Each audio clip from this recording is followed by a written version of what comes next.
我哋之前咧有個系列咧講點樣愛自己啦，我哋成日都講一句說話就係嘅愛一直都在，而同時有好多人睇唔到愛一直都在，亦都睇唔到點樣其實可以更愛自己。咁第一我想問嘅，愛自己係咪需要去學嘅咧？係咪種能力嘅咧？係咪可以自己培養嘅咧？點樣去訓練自己睇到愛一直都在嘅眼睛咧？不如或者係咯，我諗你呢兩個問題其實係同一個問題嚟嘅最終。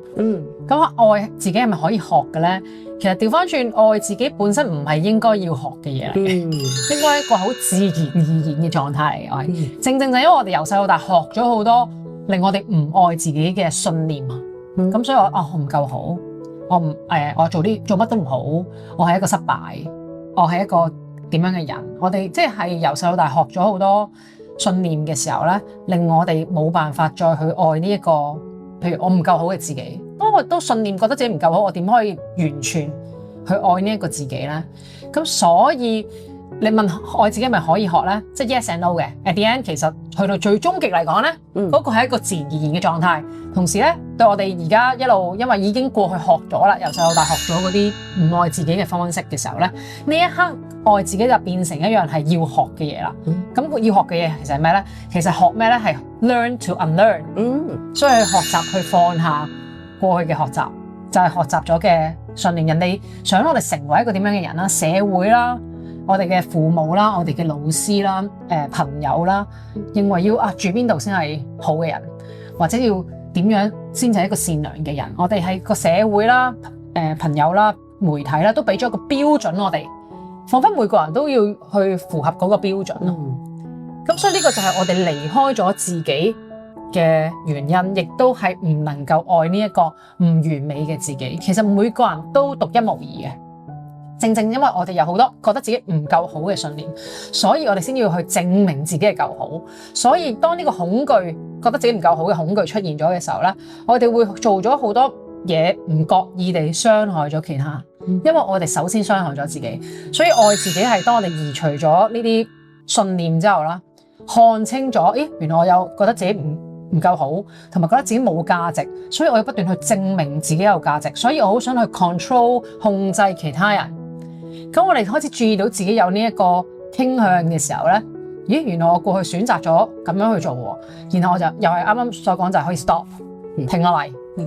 然後係讓自己看見，讓呢一個睇到我係冇價值，我係唔夠好呢樣嘢咧，其實唔係真嘅，質疑佢這是真的嗎？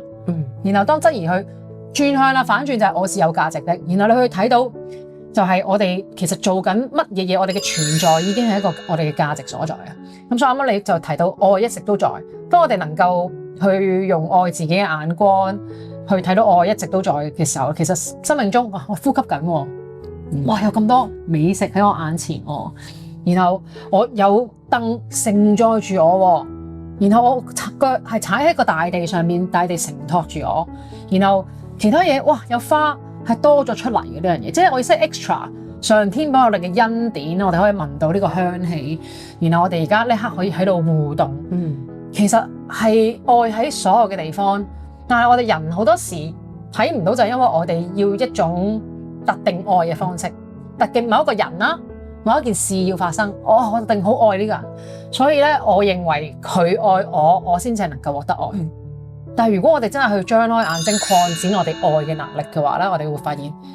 原來我嘅朋友都好關心我㗎喎，原來我喺個 Facebook 度一句 post 我唔開心，原來就好多人留言關心我。但係如果我哋真係冇嗰個愛嘅能力，愛自己嘅能力啦，冇一個看到愛都一直都在嘅能力嘅話咧，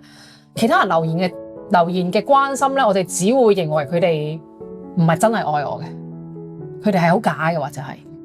或者嗰種唔係我想要嘅愛，唔係我想要某一個人留言，係啦。咁當某一個人冇留言，冇話愛我嘅時候，我就否定晒全世界俾我嘅愛。咁呢啲人會好痛苦咯。咁所以我哋其實修行某程度上亦都係可以看到，其實愛唔單止係嗰個特定，我哋好想佢愛嗰個，或者係一個伴侶啦，或者係我哋嘅父母啦，或者係我哋嘅仔女啦，或者係我哋嘅朋友，唔係一個特定嘅人嚟。而係我哋可以擴展我哋愛嘅能力，見到愛喺啱啱車我上嚟個司機度啦，喺我去買嘢嘅時候遇到嗰個小店老闆度啦，又或者我去剪頭髮嘅時候嗰個髮型師度啦，我哋可以即係去感受到其實愛真係喺所有嘅地方，同埋咩嘅事嘅發生咧都係 OK 嘅，即係啱啱我哋再前啲講，一切都係早嘅安排嘛。然後我一直都係睇到我哋唔再期待某一個特定事件嘅發生。咦？呢件事件唔係按我期待喎，嗰個司機車錯咗去第二個地方喎，it's OK，就係咁咯，如是。